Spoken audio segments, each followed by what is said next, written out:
Hi there, and welcome to the Charleston Leadership Interviews. I'm Meg White, Senior Consultant at Delta Think and a Director of the Charleston Conference. In this series, we sit down with leaders and innovators who are making a real difference in scholarly publishing, libraries, and the broader information world. Each conversation is a chance to hear firsthand how these decision makers tackle new challenges, rethink traditional models, and collaborate across sectors, as well as getting to know each of our interviewees a little bit beyond their professional profile.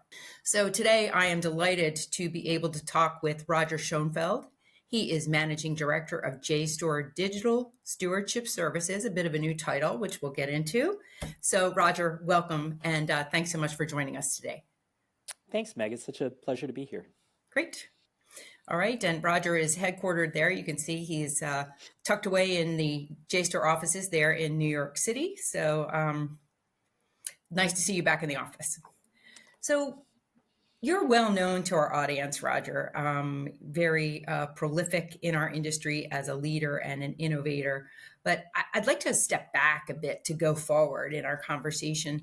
Can you just bring us up to speed? There may be folks in the audience who are not aware of your background. So if you could share a little bit about your professional history, your career, and give us some context for how you ended up at ITHAKA.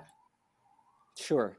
Well, I trace my career back to my time as an undergraduate. When I was an undergraduate, the library was the heart of the university, geographically, figuratively, and the internet was developing. It was a sort of the early age of the internet in the mid 90s, and it's clear that lots of parts of society were going to be impacted.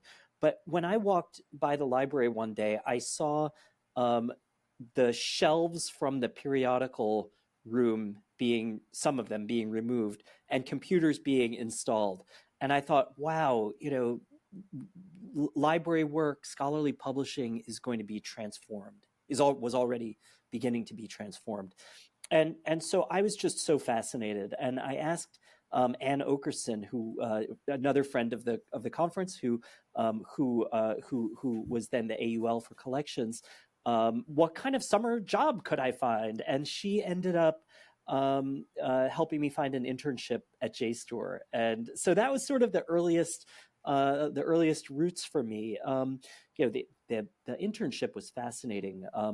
One of the projects that I remember really loving having the chance to do was looking at how the early usage of JSTOR. This was again in the first year or two or three of JSTOR's existence. How much was it being used, and how could we analyze that to see if the fee structure that they had assembled was not just sustainable but actually equitable? And it was such an interesting project, and not least that anyone would want to do a project like that, right?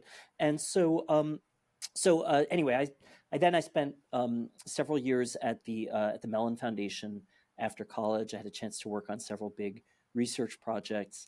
I got a whole education in higher education and education policy and leadership, working with Bill Bowen, who was then the president of the Mellon Foundation. And Mellon was in the process of creating ITHAKA at the time. And so I jumped at the opportunity to move over to a place that was going to be incubating and supporting innovation in higher education. So that was sort of like how I got my early career start. At ITHAKA, I had the opportunity to focus on and help to grow ITHAKA SNR. That's our research and advisory service. And, a lot of the speaking and writing work that I've had a chance to do was really through that, through projects and with amazing colleagues at ITHAKA SNR. We built up practice areas like focusing on libraries and scholarly publishing and the research enterprise and some other areas. And I had a chance to learn from just extraordinary colleagues, people like Laura Brown, who used to run Oxford University Press, people like Deanna Markham, who had played a significant leadership role in the Library of Congress and many other areas in librarianship, Cappy Hill, who had been the president of Vassar College. So these incredibly dynamic leaders. And it was Deanna who said to me, you have to pursue professional education and go get a library degree. So that was what kind of created me as a librarian, I guess. At Ithaca SNR, we did some really interesting, so much work that I learned from. But things like system-wide analysis of library collections and how we could use that kind of mindset to understand what is the digitization opportunity and what is the preservation imperative. And so anyway, I don't know, I may have answered more than you were asking for in the question, but just the opportunities at Ithaca SNR were just amazing, and the chance to work with the library community and the publisher community and others on these really thorny and exciting questions around shared infrastructure and distinctive collections, and so many things that I really carry with me today.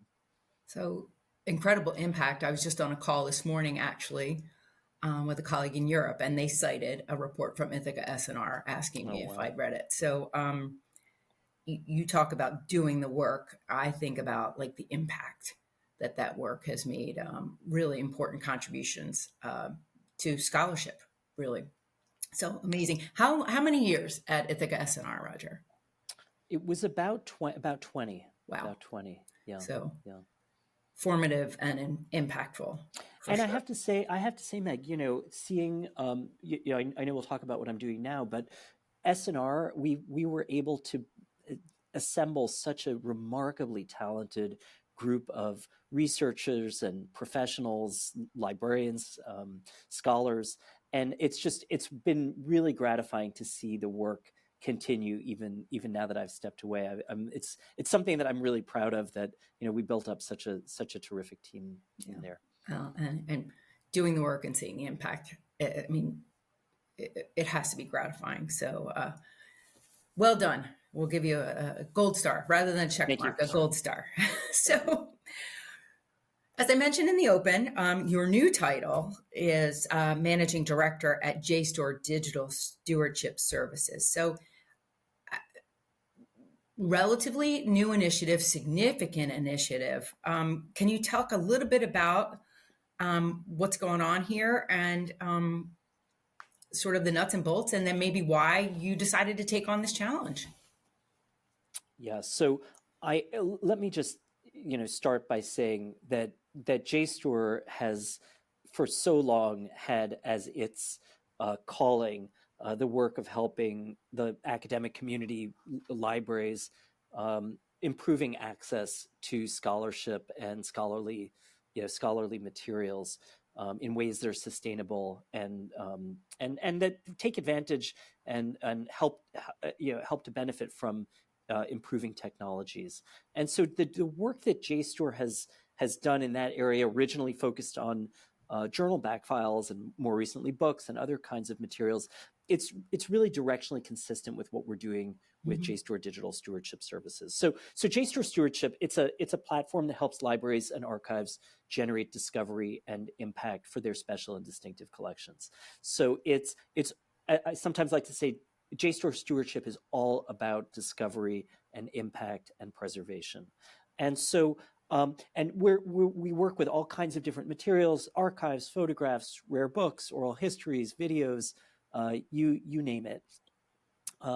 But our goal is to really modernize the category that it's sometimes called digital asset management, right? These platforms that libraries use to manage their digital and digitized distinctive special collections. But that in many ways, those platforms have not always served the purpose of libraries, which is to the purpose of stewardship institutions to really maximize that discovery and access. So what we're trying to do with JSTOR Stewardship is to bring together the core functionalities of a digital asset management system, which is things like how you actually manage and catalog and organize these materials, but alongside other functions that have often been isolated from that kind of that kind of basic stewardship work. So for example, we connect it into the reach of JSTOR. So libraries can share their materials through the JSTOR platform and generate the kind of usage and discovery through the natural traffic that's flowing through JSTOR of humanists and social scientists, et cetera. We connect it up to Portico so that there's basically one-click access to gold standard preservation. And we've also built JSTOR, what we call JSTOR SQLite, which is a collections processing tool. What it lets practitioners do is move materials out of their backlog. So many special collections have these really impressive backlogs of unprocessed materials, and get them into discovery and access workflows, not just faster, but actually with better outcomes from a discovery and impact perspective. So we think this is kind of addressing many of the limitations of that libraries sometimes face, that archives sometimes face. As for me, I mean, I've been fascinated with these challenges and opportunities that we face for distinctive collections for much of my career. I mean, actually even dating further back to as an undergraduate working with rare materials, and you know, I've had a chance to work mostly through SNR, and more recently through Stewardship with curators and archivists and bibliographers.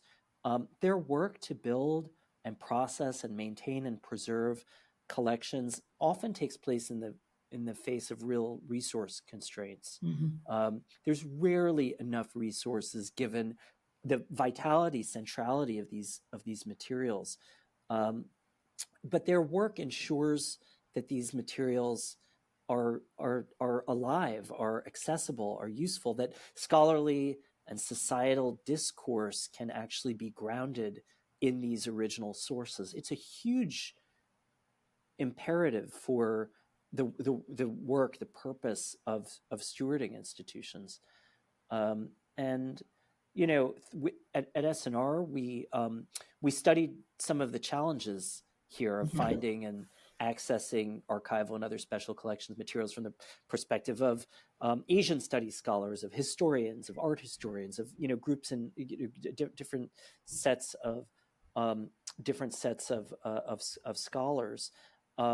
And we've now built JSTOR Stewardship to be as I was sort of describing, a sort of next generation, a shared infrastructure that all sorts of libraries can rely on in a way that's mission aligned with their goal to transformatively increase discovery and access and impact. So not just to steward materials in a kind of old-fashioned sense of making sure that they're organized and held. I mean, that's vital. I don't want to take away from that, but actually transforming them into objects and materials that can be that are activated and can be used. And we now have something like 300, a little bit more than 300 institutions, mostly colleges and universities, but not-for-profits and government libraries, et cetera, that are part of JSTOR Stewardship, from some of the largest institutions in the world to some of the smallest. And it's been really exciting to see the collections that they want to process through JSTOR SQLite, that they want to share through JSTOR, that they want to preserve through Portico. I mean, it just blows your mind away, the array of materials that libraries hold, and that they now have an opportunity to bring out into modern discovery workflows and make available where possible openly. It's just incredibly exciting. Sure. You're talking through that, and I know a little bit about stewardship services. I'm not sure I ever considered all three of the components that you talked about in terms of not only, preservation, the digitization, but then the discovery, all three of those arms, and how the components of ITHAKA really can enable that shared infrastructure. I don't know if I ever put all three of those together. It's fascinating.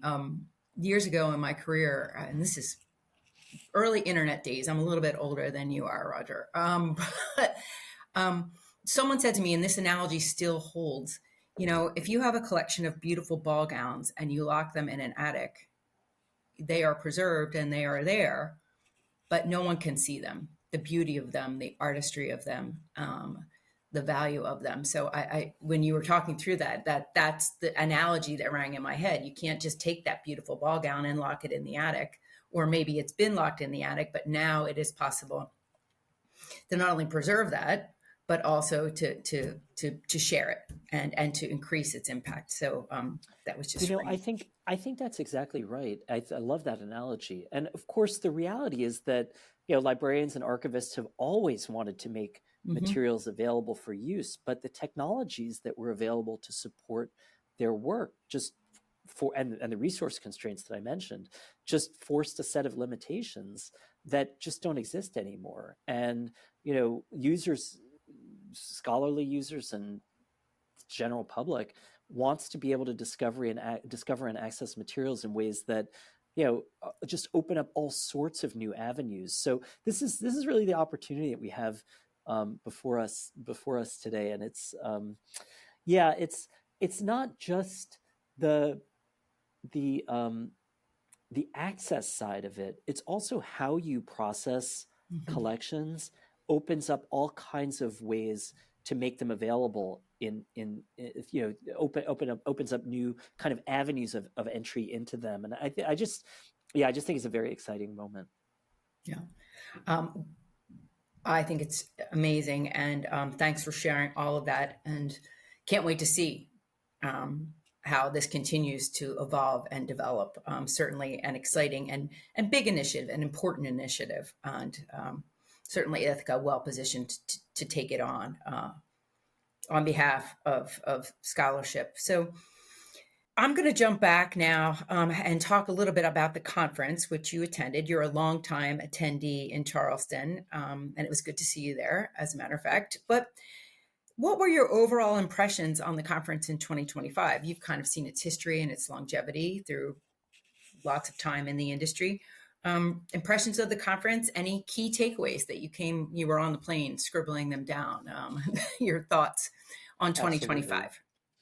Well, I mean, let me just say, I feel like the conference is in really good hands today. And that's not a small statement, that's a big statement. I mean, Charleston is such an important community for the whole sector. And to what I can see, the annual reviews as the sort of host or home for the conference, Leah and as executive director, the whole team of directors and staff. I mean, it just feels like the conference is in good hands, which really means so much for the future of the community and the sector. I mean, I'd love to see the continued innovation in terms of format and ambitions for the conference. I mean, I'm afraid I'm not going to make it to Thailand myself, but I'm so energized by like all of the kind of growth mindset, if that's the right term, around Charleston, which is just really it's just really energizing. Um, I I'm sure everyone sees 2025 as also a really transitional year for Charleston. I mean, I missed Katina so much. Missed seeing her and spending time with her so much. And as you know, there were other transitions as well. And that's a complexity, and we have to grapple with that. But as I guess I was emphasizing, for me, the best part about Charleston is the community that has developed around it and that really constitutes it. And I was in back-to-back conversations with friends and colleagues from every which part of the sector. And while we all know that our sector is under an awful lot of risk or threat right now in a number of ways, I was just so impressed by the commitment to the work that I saw from so many people who were there, speakers, attendees, what have you. And so I don't know, I found it very energizing, and I felt like I was home, and that was really powerful for me. Yeah, I like how you phrased it, the commitment to the work. I think there is just such a shared hive mind, if you will, at that conference where, we may disagree on the hows, but we sort of all know where we want to go or we'd like to be. So then I agree. Very palpable and very, it just adds to the resilience when, as the conference we're sailing into the wind in many ways. But it was very comforting to know that there are like-minded people who are committed to doing that work. I like the way you phrase it. So focusing on you specifically, and you didn't share this at the conference, but you had just, when you came to Charleston, completed the New York City Marathon. Now I know Roger Schonfeld. I was limping, Meg. I did not see that. I didn't see it at all. Roger Schonfeld, the industry leader, thought leader, is one thing, your professional life, but tell us a little bit about Roger Schonfeld, the runner. How did this come about, and tell us about the race? Well, the race was terrific. So I've run the marathon here in New York City five times now, and it's funny because I never set out to run a marathon. It's a funny thing to say. Like, I never set out to run a marathon. I never set out to run competitive. I didn't run in high school. I didn't run in college. Like like this is all a sort of later life thing. It's, for me, running is time for myself. And it's a way to clear my head. It's a chance to catch up on podcasts. Like, it's time that I can't use my hands for anything. I can't read anything. Like, all I can do is be, maybe I can listen, but I can be kind of present in what I'm in something for myself. And so I commit to training for a race like the marathon almost just to give myself an excuse to prioritize that time. And like, otherwise there's 1,000 other professional or personal things that come up, and so you have to, so for me, it's like a trick to give, it's a funny thing to say, but it's like a trick to give myself an excuse to prioritize the day-to-day of it. And the first time I did the marathon, I almost did it by accident. I just somewhat randomly threw my name into a lottery, and I don't know, 6 months or whatever it was in advance, I learned that I had a spot in the New York City Marathon. And I was like, I guess I really better train for this. Huh? Time to buckle down. That's right. So it was, so I like to, it really You're was the like accidental marathoner. I think so. That's how I see it anyway. I mean, that said, I mean, I was absolutely hooked the first time I did it, right? I mean, it is, the running community in New York City is so inclusive, and the marathon is just such a day of joy and celebration, and it's just really amazing. But I think it really is the satisfaction. Like, the marathon for me is a moment to be like, oh wow, I finished the training cycle. Good for me. Like, I did, whatever it is, I did 16 weeks of training. That was good. Like, now I got to sign up for something else, so I do another 16 weeks of it. Well, it's such an accomplishment, and I am not a runner. I've never been a runner, but I did marry into a family of marathoners, and it's an amazing sport. So tip of the hat to you for taking that on, whether on purpose or by accident, and congratulations. Long may you run. Let's put it that way. Thank you. So we're coming close to time, but I want to sort of bring together a few things we've touched on throughout the conversation. So we started the conversation with your background as a librarian. And of course, many of our in the Charleston community are, in fact, librarians.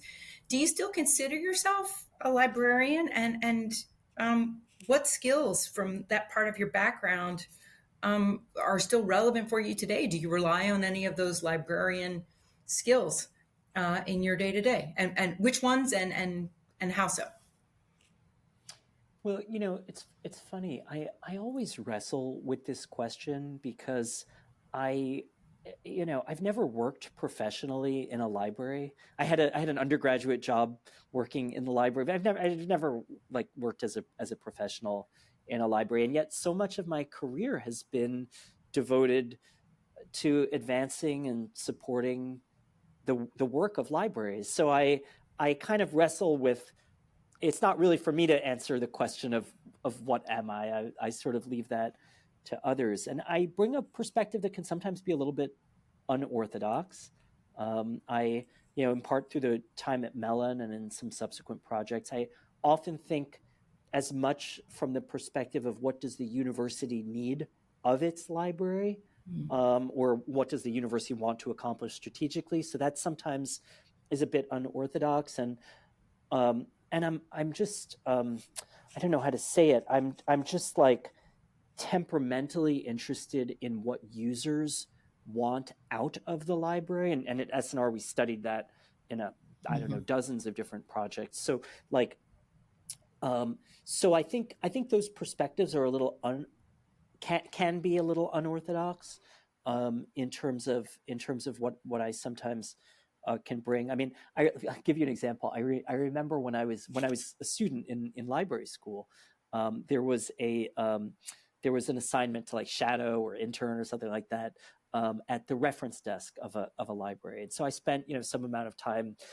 with a professional reference librarian, like sort of, and I was struck by how many of the questions that came to the reference desk were ultimately questions about things where the systems, the platforms, the technology systems weren't working the way that the students expected them to work or needed them to work or wanted them to work, right? And the librarians were, incredibly generous with their time and support and, et cetera, to help the students navigate that.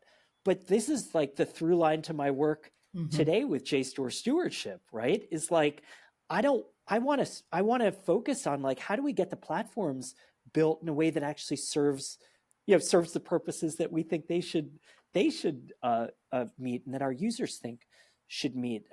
It's not just that they're easy for end users, right? I mean, that's almost easy to say, but that they can be like positively transformative in actually addressing the purpose and the mission of the library. Like, to me, that's the real opportunity here. And our mission at ITHAKA is to improve access to knowledge and education for users around the world. And like, for me, that's such a powerful connection to like the tracks right back to the values that I learned in library school, and thinking about systems and platforms as some of the key enablers alongside professionals and human, the human aspect of how do we together, accomplish that purpose. So yeah, for me, it's very, very connected.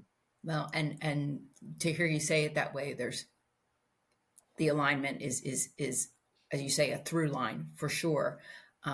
Well, you've been talking, I'm like, okay, 20 years at SNR, really defining the scope of some of these challenges. Now you're really in a position to find solutions to some of these challenges. So sort of a nice place for you to land and continue to, as I said, have an incredible impact. So thank you. Oh, no, thank you. So this has been terrific, Roger. And we so much appreciate your time and all of your insights and letting us share a little bit of your history as a New York Marathon completer. I don't know if that's correct. Finisher. There you are. Finisher. Thank you. So we just are grateful for your time and for your support of Charleston and the conference over the years. And you as well. Thank you for all that you've done for the conference, because it's a community that is really facilitated and fostered by people who give their time so tirelessly to it. And it means a lot to me to be able to participate in this. It's only possible because you organize it. So we appreciate it. And I will say it's nice to talk with someone who's also committed to the work. So with that, we'll sign off. And thank you for joining us today on the Charleston Leadership Series, Conversation with Roger Schonfeld.